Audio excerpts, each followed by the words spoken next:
प्रियजन हो, येशू ख्रिस्ताच्या नावाने तुम्हाला प्रेमळ शुभेच्छा. कसे आहात? सर्व काही ठीक आहे ना? प्रभू येशू ख्रिस्त तुम्हावर प्रेम करतो आणि तुमची काळजी घेतो. प्रभू आज तुमचा दुःख बदलू इच्छितो, म्हणूनच तो तुमच्याशी बोलत आहे. हे ठिकाण पाहिलंत का? तुम्ही विचार करत असाल, इथे इतकी उंच इमारती कशा आहेत? तिथला टॉवर फ्रान्समधील आयफेल टॉवर सारखा दिसतो का? हे अमेरिकेतील नेवाडा राज्यातील लॉस वेगास नावाचं शहर आहे. या शहरात मोठमोठ्या इमारती आणि भव्य स्टार हॉटेल्स आहेत. मी तिथूनच तुमच्याशी बोलत आहे. तुम्हाला या शहराबद्दल माहिती असायलाच हवी. मी तुम्हाला या शहराबद्दल आणखी माहिती देणार आहे. देवाच्या मुलांनी यासाठी मनापासून प्रार्थना केली पाहिजे. तर तुम्ही विचारत आहात का, आज प्रभू माझ्यासाठी कोणता संदेश देतो? यशाया अध्याय 60 वचन 20. तुझे शोकाचे दिवस संपले आहेत. प्रभू म्हणतो, तुमच्या शोकाचे दिवस संपले आहेत. मी प्रार्थना करायला सुरुवात केली तेव्हापासून कित्येक वर्षे झाली. माझ्या दुःखाला काहीच अंत नाही. इतकी वर्षे प्रार्थना करूनही मला काहीच बदल दिसत नाही. अशा प्रकारे काही दुःख तुमच्या मागे लागले आहे. ते कदाचित तुमच्या पती, पत्नी, तुमच्या मुलांबद्दल किंवा तुमच्या मुलांच्या आयुष्याबद्दल असू शकते. ते तुमच्या आजारपणाबद्दल किंवा व्यवसायाबद्दल असू शकते. मी खूप प्रार्थना केली आहे, पण माझ्या शोकाला काहीच अंत नाही. तुम्हालाही असं वाटतं का? प्रभू तुम्हाला वचन देतो आहे, तुमच्या शोकाचे दिवस संपतील. घाबरू नकोस माझ्या मुला, घाबरू नकोस माझ्या मुली. प्रभू तुम्हाला सांगतो आहे. एक बहीण होती जिंच्या पतीला लग्नाआधीपासूनच दारू पिण्याची सवय होती. तो 38 वर्षे सतत मद्यपान करणारा होता. त्यांच्या लग्नाच्या पहिल्या दिवसापासून तिने फक्त एक मद्यपी नवरा पाहिला.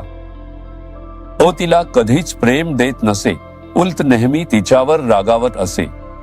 तो नेहमी दारू पिऊनच घरी येत असे. ती आनंदाने कशी जगणार? पण तिने आशेने प्रार्थना करत राहिली की कधीतरी तो बदलेल. तिने संयमाने त्याच्यासोबत आयुष्य घालवले. मग त्यांना मुले झाली. पण तो मुलांवरही प्रेम करत नसे. तो घरी आला की घरात भीती आणि त्रास. तिने सांगितले की एकही दिवस आनंद मिळाला नाही.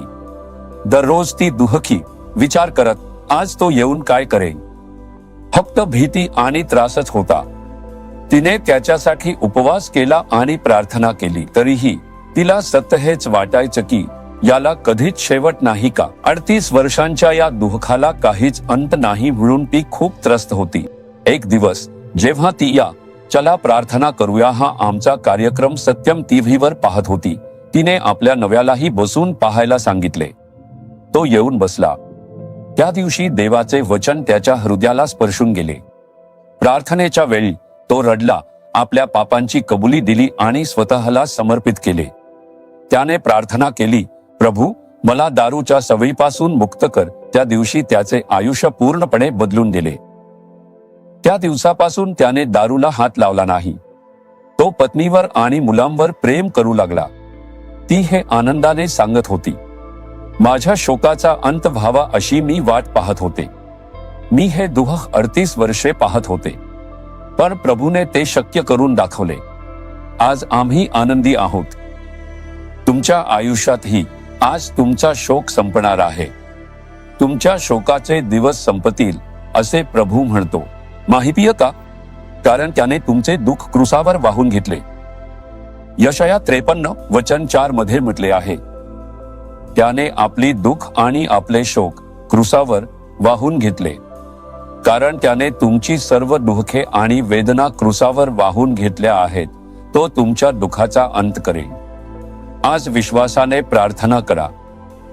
तुमचा हात हृदयावर ठेवून, प्रभू इतक्या वर्षांपासून माझ्या हृदयात असलेले दुःख आज संपावे.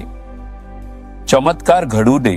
जे असे प्रार्थना करत आहेत त्यांच्या आयुष्यात चमत्कार घडू दे. जे त्यांना दुःखी करतन्य ते आनंदात बदलू दे. येशूच्या नावाने बदल होऊ दे.